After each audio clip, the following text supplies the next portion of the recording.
అంటే మెడికల్ కాలేజీలో జీతాలు అయ్యేది మీరు ఏఐలోకి వెళ్ళి గూగుల్ సెర్చ్ నొక్కండి. ఆ జెమినైని అడిగినా, ఏఐలో పర్ప్లెక్సిటీని అడిగినా, చాట్ జీపీటీని అడిగినా కానీ చెప్తుంది. మా వాళ్ళని చెక్ చేయమని చెప్పిన, చెక్ చేయమంటే 5 నుంచి 6 కోట్ల రూపాయలు మినిమం అవుతుంది నెలకు అని. అంటే 60 కోట్ల రూపాయలు సంవత్సరానికి ఒక్కొక్క మెడికల్ కాలేజ్ మీద జీతాల మీద అయ్యే ఖర్చు. అంటే 2 ఏళ్ళకి కలిపితే 120 కోట్లు. అంటే 120 కోట్ల రూపాయలు చంద్రబాబు నాయుడు వాళ్ళకి ఇస్తున్నాడు. ప్రైవేట్ వాళ్ళకు కాలేజీలు, government land, government construction, government హాస్పిటళ్ళు, గవర్నమెంట్ స్టాఫ్తో వాళ్ళకి ఇవ్వడమే కాకుండా ఒక్కొక్కరికి మేలు చేస్తూ గవర్నమెంట్ జీతాలు కూడా వాళ్ళకి ఇస్తూ 2 ఏళ్ల పాటు గవర్నమెంట్ జీతాలు ఇస్తుందంట. అంటే సంవత్సరానికి 60 కోట్లు ఎదురిస్తున్నారు. 10 మెడికల్ కాలేజీలు ఇంటూ 120 కోట్లు అంటే 1200 కోట్లు మినిమం ఎదురిస్తున్నారు. అసలు ఇలాంటి స్కాములు దేశ చరిత్రలో ఎక్కడా ఉండవు.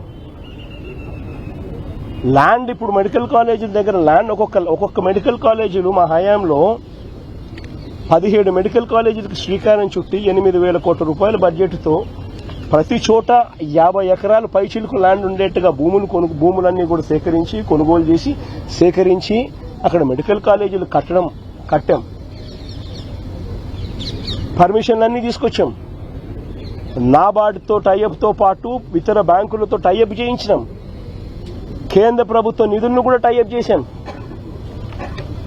8,000 కోట్లకు గాను 3,000 కోట్ల రూపాయలు ఖర్చు చేసి 7 కాలేజీలు పూర్తి చేసినాం.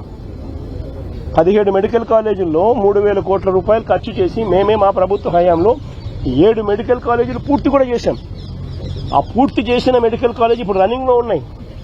దాని ద్వారా 800 మెడికల్ సీట్లు కూడా ఇప్పుడు మన పిల్లలకు అందుబాటులోకి వచ్చినాయి గవర్నమెంట్ రంగంలో కొత్తవి. మిగిలిన 10 కాలేజీలు పూర్తి చేయడానికి వివిధ దశల్లో ఉన్నాయి. అవి పూర్తి చేయడానికి సంవత్సరానికి 1000 కోట్లు కావాలా. 5 ఏళ్లకు 5,000 కోట్లు. రాష్ట్ర బడ్జెట్ 2.5 లక్ష కోట్లు పైసలకి. 2.5 లక్ష కోట్లు పైసలకు రాష్ట్ర బడ్జెట్ ఉన్న రాష్ట్రంలో 1000 కోట్ల రూపాయలు ప్రతి సంవత్సరం పెట్టలేరా అని అడుగుతా ఉన్నా. పోనీ పెట్టద్దండి, పెట్టాకండి, వదిలేయండి. మేము వచ్చినాక మేము చూసుకుంటాం కదా, మేము వచ్చినాక మేము కడతాం కదా నీ చేత కాకపోతే. అంతేగాని ఈ మాదిరిగా నువ్వు స్కాములు చేసి అమ్మడం ఏంది? ఇది చంద్రబాబు నాయుడు గారికి గట్టిగా తగిలేట్టుగా గవర్నర్ గారికి దృష్టికి కూడా తీసుకొని పోయేట్టుగా చెప్పినాం. మీకు చేయడం ఇష్టం లేకపోతే, మీకు డబ్బులు ఖర్చు పెట్టడం ఇష్టం లేకపోతే వదిలేయండి. మేము వచ్చిన తర్వాత మేము ఖర్చు చేస్తాం, మేము పూర్తి చేస్తాం. మా క్రెడిట్ వస్తుందేమో అని చెప్పి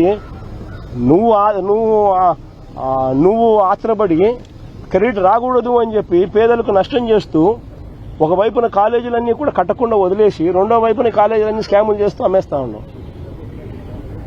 రేపొద్దున ఈ కాలేజీలు, ఈ 17 మెడికల్ కాలేజీలు భవిష్యత్ కాలంలో ఈ 17 మెడికల్ కాలేజీలే 1,00,000 కోట్లు పైసలు కాస్ట్ అవుతుంది. కొన్ని కోట్ల మందికి ఉచిత వైద్యం ఇస్తూ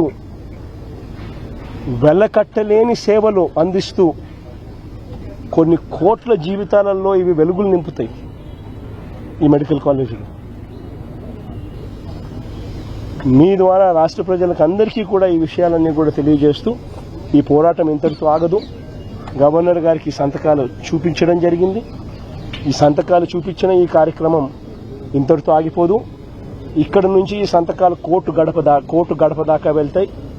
కోర్టులో రేపు అఫిడవిట్ కూడా ఫైల్ అవుతుంది. కోటి సంతకాలు అందుబాటులో ఉన్నాయి. మీరు ఎప్పుడు చెప్తే అప్పుడు ఆ సంతకాలన్నీ కూడా మీ కోర్టు ముందుకు వచ్చి పెరేడ్ అవుతాయి అని కూడా చెబుతూ కోర్టులో కూడా ఈ కోటి సంతకాలు మీద కోర్టు ద్వారాలు కూడా రేపు లాక్ చేస్తాం. చేసిన తర్వాత ప్రతి ప్రయత్నము జరుగుతుంది చంద్రబాబు నాయుడు గారిని ఈ విషయంలో అడ్డుకునేదానికి. మిమ్మల్ని మీ ద్వారా ప్రజలందరినీ కూడా కోరుకునేది ఏమిటంటే, ఇంత చేసినా చంద్రబాబు నాయుడు గారి చర్మం మందం కాబట్టి చంద్రబాబు నాయుడు అనే వ్యక్తి మారకపోవచ్చు. కాబట్టి మీరంతా కూడా ఇంకా కలిసి రావాలి. ఈ జరుగుతూ ఉన్న ఈ అన్యాయాలను మనం అంతా కలిసికట్టుగా అడ్డుకోవాలి.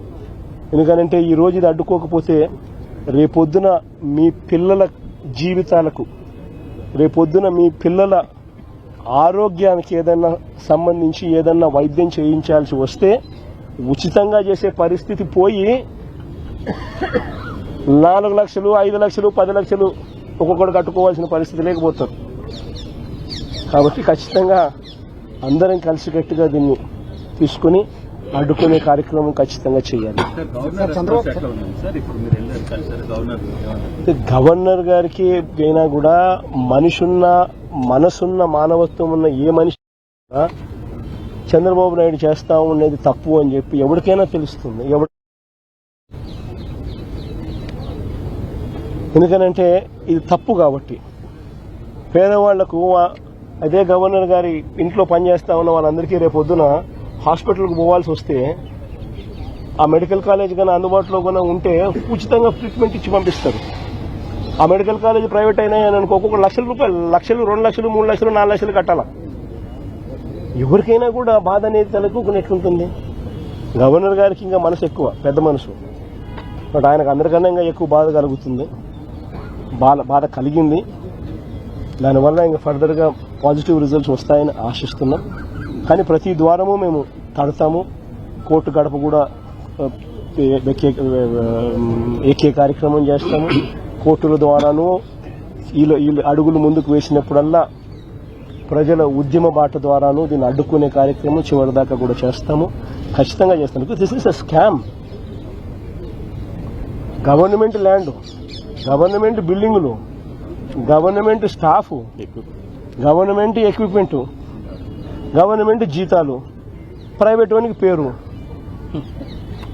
మళ్ళా మోసం చేసేందుకు డైవర్షన్ చేసేదానికి ఈయనకేమంటాడు? గవర్నమెంట్ పేరు మాత్రమే పెడతామని అంటాడు. రేపు పొద్దున హెరిటేజ్ కంపెనీకి గవర్నమెంట్ పేరు పెట్టి కింద చిన్న హెరిటేజ్ అని పెడితే హెరిటేజ్ గవర్నమెంట్ అయిపోతుందా? అందరూ ఆలోచన చేయాలి. మోసం చేయడానికన్నా హద్దు పొద్దు ఉండాలి కదండి. ఏదైనా కానీ మరీ చెవులో పూలు పెట్టేదానికి అసలు ఎట్ట కనపడుతున్నామండి ఎవరికైనా కానీ ప్రజలంటే. మరి ఇది దారుణంగా చెవులో పూలు పెడితే ఎట్ట? సూపర్ 6 ఒక మోసం, సూపర్ 7 ఒక మోసం. ఇంతకుముందు ఎన్నికలప్పుడు జగన్ ఇచ్చేటివన్నీ కాక అడిషనల్గా సూపర్ 6 చేస్తాను, సూపర్ 7 చేస్తానని. ఈరోజు పలావు పోయింది, పెడతానన్న బిర్యానీ పోయింది. ప్రజలు పూర్తిగా రోడ్డు మీద రోడ్డును పడిన పరిస్థితులు ఈరోజు కనిపిస్తా ఉన్నాయి. అభికథ దేవుడు ఎరుగు. చదువుకుంటున్న పిల్లలకు ఫీజు రీయింబర్స్మెంట్ లేదు. ఈ డిసెంబర్ వస్తే 8 క్వార్టర్లు విద్యా దీవెన లేదు, వసతి దీవెన లేదు. పిల్లలు చదువులు మానేస్తా ఉన్నారు. జీఈఆర్ రేషియోస్ తగ్గినాయి.